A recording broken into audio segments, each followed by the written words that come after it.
Hey, this is Brad with WTI. You ever try to put lights somewhere and then you're scrambling to try to make it work with wherever your outlets are in the room?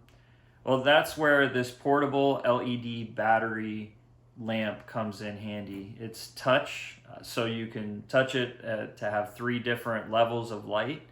What's cool is it's rechargeable and portable, so you don't have to have that problem like I was talking about trying to find an outlet somewhere in the room to plug your lamp into.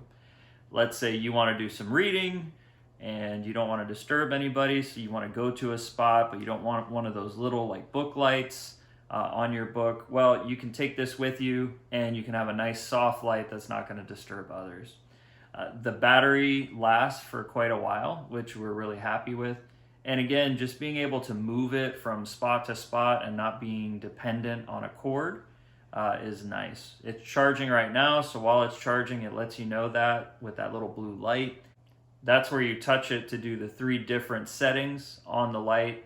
We like the sleek design. It's really modern and nice, but very minimal.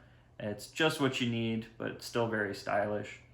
And we also like that it's not your typical light either, so it has its own very unique look. So that's what we enjoy about the LED portable battery powered lamp that's touch, and that's my point of view.